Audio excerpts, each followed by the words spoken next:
Alhamdulillahilladzi an'ama alaina bi ni'matil iman wal islam.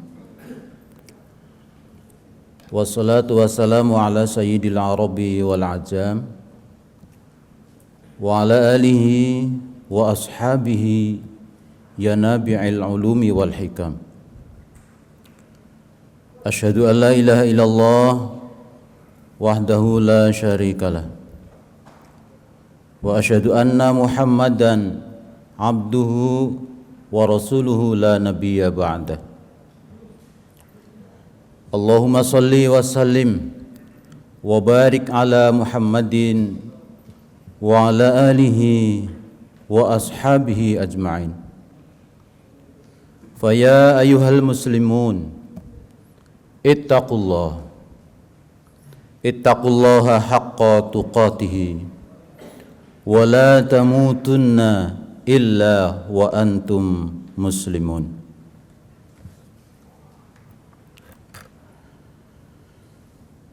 Jamaah Jumat yang dirahmati Allah Subhanahu wa taala.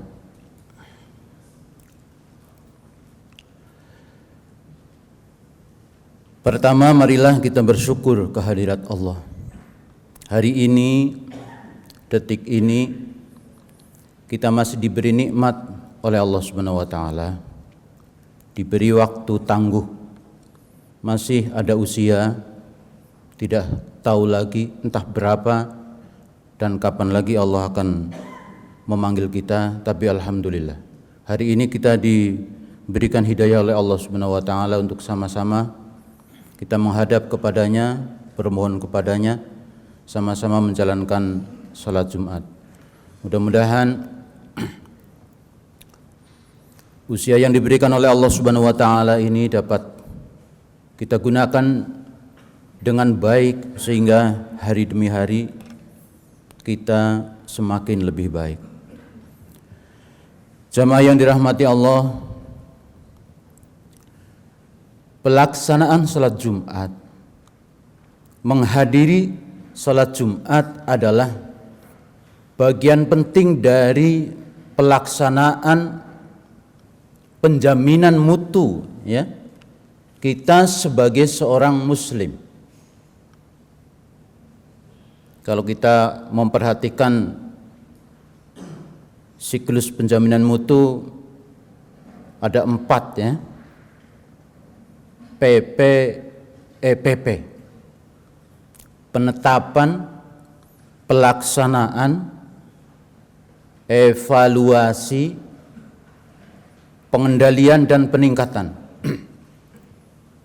Alhamdulillah kita senantiasa menjalankan salat Jumat di mana salah satu fungsinya, ya, di dalam siklus penjaminan mutu kualitas diri seorang muslim ini menempati posisi sebagai evaluasi. Kita mengevaluasi. Pada setiap Jumat khatib dari mimbar mengingatkan para jamaah dan tentu saja mengingatkan dirinya sendiri. Untuk apa? Untuk mengevaluasi diri. Melakukan evaluasi selama 1 Jumat, 1 minggu. Masya Allah, terkadang belum sempat pula, ya, kita melaksanakan siklus yang ke-3 dan yang ke-4, ya, pengendalian, memperbaiki diri atau mungkin peningkatan, sudah Jumat lagi, sudah diingatkan lagi, dan khatib sudah mengingatkan lagi. Masya Allah, yang kemarin baru disampaikan ke jamaah, belum pula dilaksanakan. Cepat sekali dari Jumat ke Jumat. Kita memeriksa ke dalam diri kita, ya. Dan ini adalah bagian yang sangat penting sekali kalau kita melihat di dalam surat Al-Asr, wal asri innal insana lafi khusrin illa alladziina aamanu wa 'amilus shalihat wa tawassaw bil haqqi wa tawassaw bis sabr. Digaris bawahi. Wa tawassaw bil haqqi wa tawassaw bis sabr. Minal khasirin, ya. Kita pasti merugi bila mana kita tidak pernah melakukan evaluasi diri. Alhamdulillah, Di dalam ajaran Islam itu ada mekanisme evaluasi yang dilakukan setiap seminggu sekali, yaitu pada hari Jumat. Luar biasa. Ya. Ternyata tidak gampang juga kita mengevaluasi, ya. Sampai di mana ini saya melakukan program hidup, ya. Sampai di mana saya melakukan komitmen untuk menjalankan ajaran Islam. Susah pula kita mengevaluasi, ya. Sebenarnya posisi saya hari ini sampai di mana dan apa yang harus saya lakukan. Apakah setelah ini kita melakukan pengendalian, ya, memperbaiki diri, atau peningkatan? Wah, susah pula itu, ya. Sama kayak kampus kalau dia akreditasi, ya, bingung. Di mana positioningnya sekarang? Masya Allah, tidak tahu. Tidak tahu. Mengapa? Ya, salah satunya karena kita tidak mempunyai landasan awal, ya. Kita tidak menjalankan siklus yang pertama, yaitu menetapkan. Kita tidak pernah menetapkan apa yang mestinya saya lakukan. Tidak ada yang kita tetapkan, apanya yang mau kita evaluasi. Bingung itu, ya. Karena mengevaluasi adalah melihat apa yang ditetapkan dan apa yang telah direalisasikan. Kita jalankan tuh evaluasi, ya. Illal ladzina amanu wa amilus solihat wa tawassaw bil haqq. Nah, sekarang kita wa tawassaw bil haqqi wa tawassaw bis sabr, ya. Hadirin yang dirahmati Allah, tampaknya ini menjadi pengingat bagi diri saya, ya, bagi jamaah sekalian, bahwa seharusnya kita melakukan ini. Seringkali kita di dalam menjalankan program, kita menetapkan berbagai SOP, ya, aturan main yang luar biasa. Sementara kita tidak pernah merencanakan itu, membuat planning, perencanaan yang baik untuk kehidupan kita. Tidak pernah menetapkan satu ketentuan, visi dan misi, Masya Allah, ya. Program seperti apa, ya, mengevaluasi, dan apakah setelah kita melakukan evaluasi diri di dalam sholat Jumat, kemudian apa besok kita seharusnya melakukan pengendalian, ya, memperbaiki apa yang kurang karena kita sudah tahu positioning kita hari ini, ya, atau bahkan mungkin semuanya sudah tercapai dan kita akan melakukan peningkatan. Jamaah yang dirahmati Allah Subhanahu wa taala, tampaknya inilah yang paling penting di dalam pelaksanaan salat Jumat gitu, ya. Karena kita senantiasa setelah ini kemudian melakukan melihat ke dalam diri kita, apa kemudian yang harus ditambah, ya, apa yang kemudian harus diperbaiki pada setiap kali kita setelah menjalankan salat Jumat. Mudah-mudahan menjadi pengingat bagi diri saya sendiri dan juga kepada para jamaah sekalian bahwa kita harus menetapkan siklus itu di dalam kita menjalankan ajaran Islam. Hadirin yang dirahmati Allah Subhanahu wa taala, itu yang pertama dan saya kira yang paling penting adalah ini pada setiap kali kita sholat Jumat, ya. Yang kedua, saya akan menyampaikan di dalam waktu yang singkat ini tentang bagaimana pentingnya menjalin persatuan umat, ya, pentingnya persatuan dan bagaimana kemudian persatuan itu mesti kita rajut, ya, antar umat Islam hari ini. Ya, seringkali kita merasa sedih, ya, kita sedih.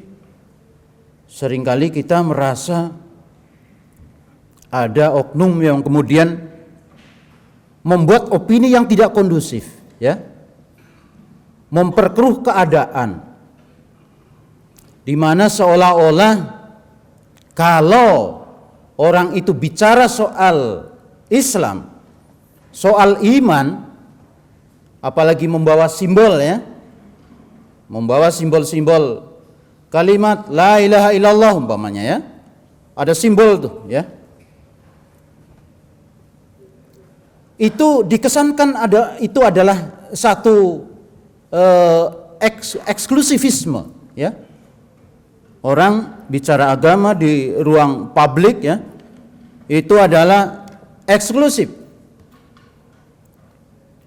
Jadi seolah-olah umat Islam itu eksklusif bicara Islam, bicara iman, bicara agama ya, apalagi mungkin di forum-forum yang sifatnya sangat publik ya, di ranah politik apalagi ya, kita membicarakan itu, kita seolah-olah eksklusif. Membawa agama ke ranah publik itu eksklusif. Saudaraku sekalian dirahmati Allah Subhanahu wa taala, inilah cara pandang sekuler, di mana agama akan dipinggirkan dari ruang publik. Kemudian di antara itu ada sekelompok orang ya, sekelompok oknum kemudian yang menawarkan ide-ide tertentu.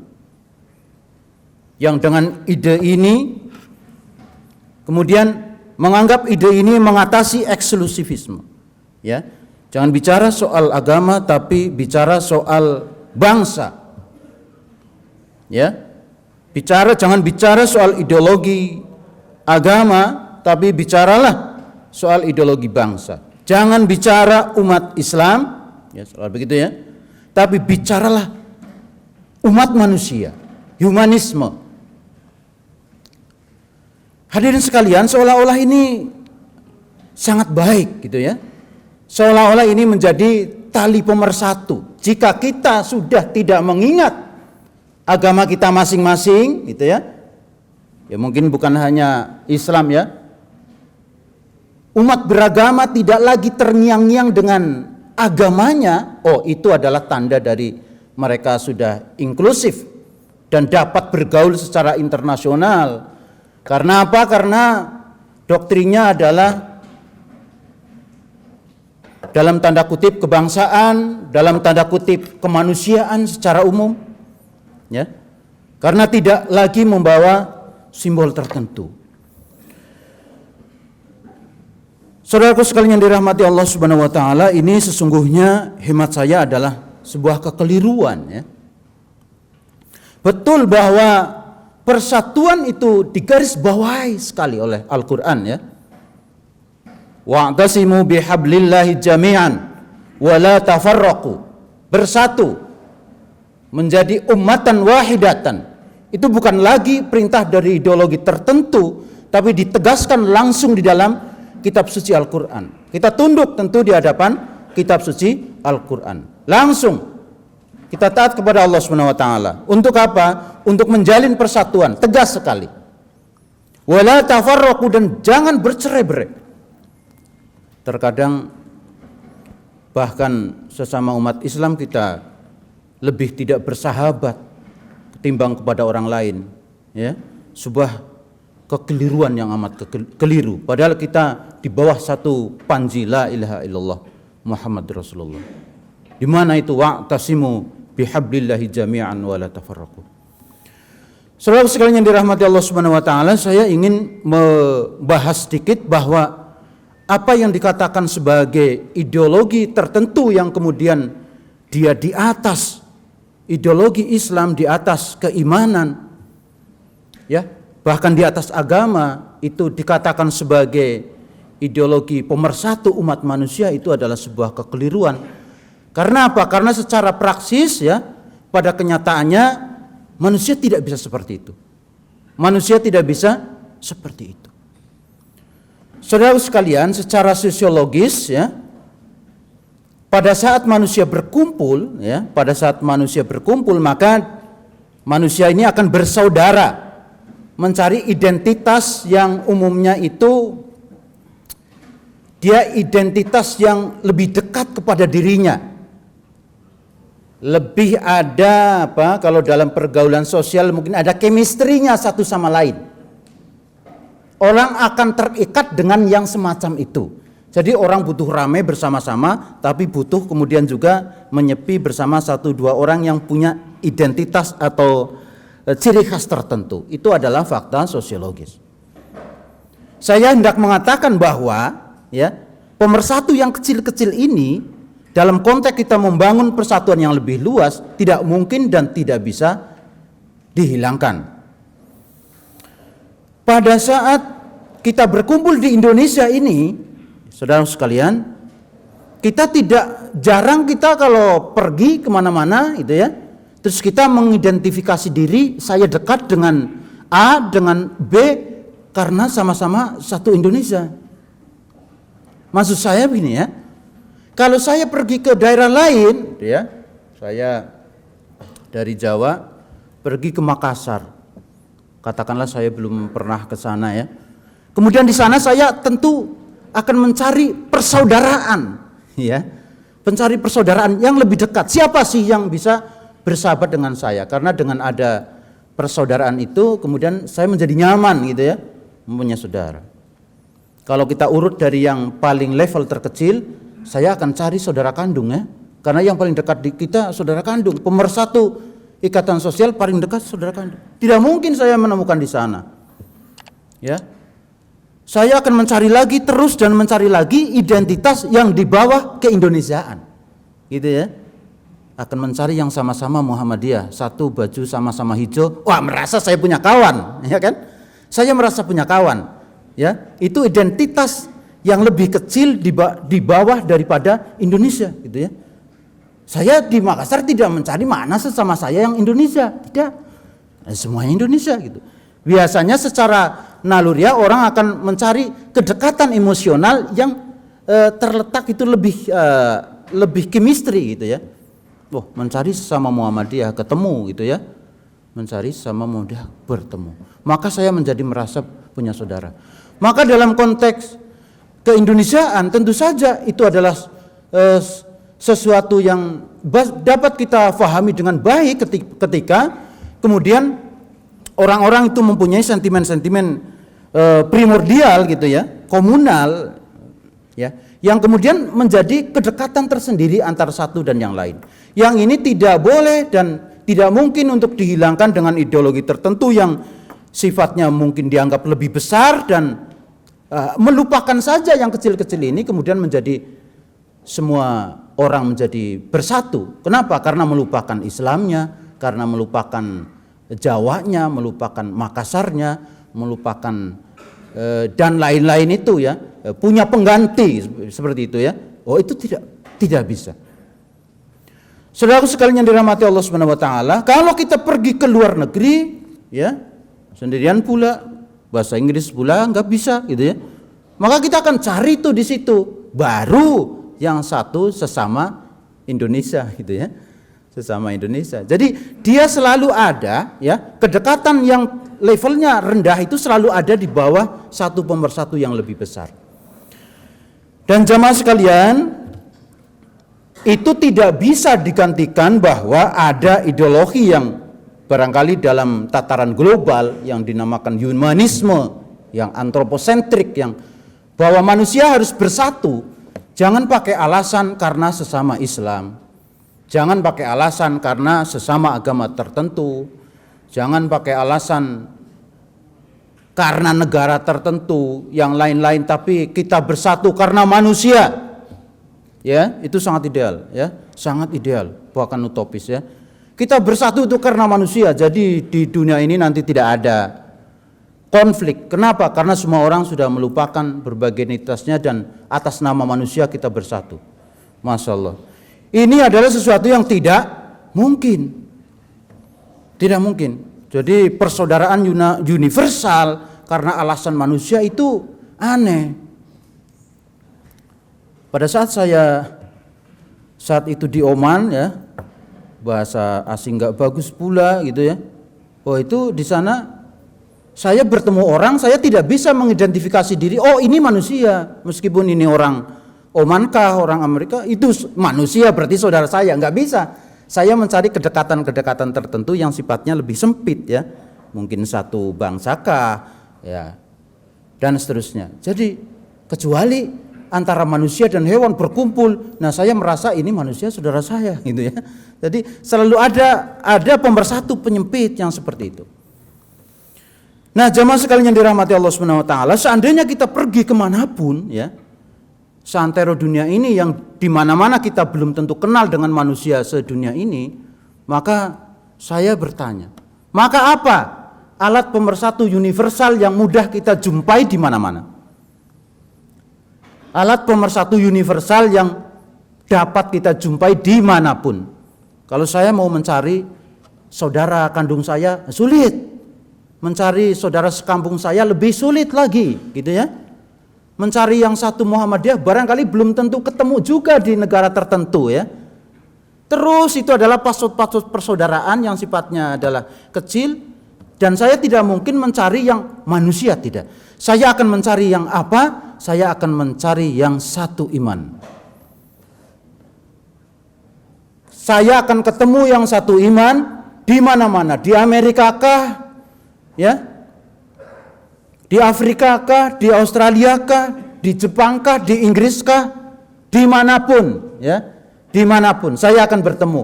Bahkan barangkali saya tidak tahu itu bahasanya, tidak ngerti itu. Tapi saat mendengar azan, Allahu Akbar, itu saudara saya. Karena ada satu bahasa. Ya, ketika Allahu Akbar ternyata bahasanya sama, ya. Jadi kita punya bahasa yang sama, gitu ya. Allahumma ba'id baini, wah, bahasanya sama. Alhamdulillahi Rabbil Alamin. Kita mendengar ya, mungkin di negara manapun kita nggak tahu, bahasa apapun nggak tahu, tapi mendengar kalimat ini langsung familiar. Ini adalah bahasa saya. Nah, jamaah sekalian yang dirahmati Allah Subhanahu wa taala, karena itulah saya hendak menegaskan dan mengatakan dan menyimpulkan bahwa sesungguhnya tali pemersatu yang universal itu adalah keimanan. Adalah keimanan. Ya. Keimananlah yang bisa kita temui di mana-mana dan bisa mempersatukan lintas bangsa, ya, lintas suku, bahasa dan seterusnya. Kita akan ketemu dengan orang-orang yang satu iman. Nah, jemaah yang dirahmati Allah Subhanahu wa taala, namun demikian bukan berarti kita kemudian tidak bersaudara pula dengan orang lain ya. Tapi titik berangkatnya harus dari sini. Agama lain mungkin titik berangkatnya juga dari agamanya. Ya, kita akan sulit mengajarkan kebaikan kepada anak-anak kita kalau kamu harus berbuat baik ya. Kenapa begitu, Pak? Karena kamu tuh manusia. Bingung. Jadi titik berangkatnya tidak dari yang semacam itu ya. Mungkin juga barangkali kalau kita mengajarkan kepada anak-anak kita, mohon maaf ini contoh ekstrim barangkali ya, ini memudahkan saja. Kamu harus berbuat baik. Kenapa? Karena kamu orang Indonesia. Mungkin bingung juga anak-anak kita ya. Kamu harus berbuat baik. Kenapa? Karena Allah Tuhan suruh itu. Kamu masuk neraka. Takut-takutin pula ya. Akan mudah anak kita menjadi baik. Jadi ini dalam pemahaman yang paling sederhana mungkin, tapi saya kira keimanan dan Tuhan itu adalah simple kategori, adalah alat yang mudah untuk kemudian memanusiakan manusia dan manusia bersatu sama lain. Pada saat Rasulullah SAW ingin mempersatukan suku-suku saat itu, Rasulullah tidak mendakwahkan bahwa kalian semua manusia maka kalian bersatu. Tidak, tapi berangkat dari satu ideologi keimanan untuk mempersatukan mereka, punya bendera ya, kemudian di sana juga ada bagaimana kita bersatu dengan orang lain. Kalau kita mengingat di dalam surat Al-Baqarah ya 148, walikulli wijhatun huwa muwalliha fastabiqul khairat. Saya kira ini ayat kuncinya di sini ya. Walikulli wijhatun huwa muwalliha, ini yang pertama. Jadi setiap manusia itu pasti punya kecenderungan primordial ya. Alat pemersatu itu entah sukukah, entah yang lain-lainkah itu ya. Tapi yang kedua harus fastabiqul khairat. Identitas-identitas kecil ya yang ada pada bangsa ini itu adalah sebuah kesalahan jika hendak dihilangkan dengan identitas yang dinyatakan lebih besar, karena itu tidak mungkin ya. Tetap itu menjadi alat, harusnya itu menjadi alat pemersatu, dan intinya adalah semua itu jangan menimbulkan konflik, tapi di dalam perbedaan yang tadi kecil-kecil itu harus ada fastabiqul khairat. Sebenarnya ayat ini sudah memberikan guide yang sangat jelas bagaimana kita kemudian berbangsa, bernegara maupun kita melakukan pergaulan kemanusiaan secara lebih luas lagi. Dan sekali lagi bahwa ternyata pada kita ingin mencari kedekatan persaudaraan, yang paling universal ternyata adalah persaudaraan antar iman. Barakallahu li wa lakum fil Qur'anil azim wa nafa'ni wa iyyakum bima fihi minal ayati wa dzikril hakim wa taqabbala minni wa minkum tilawatahu innahu huwal ghafurur rahim. Alhamdulillahilladzi hadana ila sabilil hidayah. Wassalatu wassalamu ala Rasulillah wa ala alihi wa ashabihi wa mawala wa la hawla wa la quwata illa billah. Asyhadu an la ilaha illallah wahdahu la syarikalah wa asyhadu anna Muhammadan abduhu wa rasuluhu la nabiyya ba'dah. Allahumma salli wa sallim wa barik ala Muhammadin wa ala alihi wa sahbihi ajma'in. Fa ya ayyuhal muslimun ittaqullaha haqqa tuqatih wa la tamutunna illa wa antum muslimun. Innallaha wa malaikatahu yusalluna 'alan nabi ya ayyuhalladzina amanu sallu 'alaihi wa sallimu taslima. Allahumma ighfir lil mu'minina wal mu'minat wal muslimina wal muslimat al ahya'i minhum wal amwat. Allahumma nawwir qulubana bi nuri hidayatika kama nawwartal arda bi nuri syamsika wa qamarika ilahi abadan abada bi rahmatika ya arhamar rahimin. Bismillah la yadurru ma'asmi syai'un fil ardi wala fis sama'i wa huwas samiul alim. Rabbana la tuzigh qulubana ba'da idh hadaitana wa hab lana min ladunka rahmatan innaka antal wahhab. Rabbana atina fid dunya hasanah wa fil akhirati hasanah wa qina adzabannar. Walhamdulillahi rabbil alamin. Innallaha ya'muru bil 'adli wal ihsan wa ita'i dzil qurba wa yanha 'anil fahsya'i wal munkari wal baghi ya'idzukum la'allakum tadhakkarun. Aqimus shalah.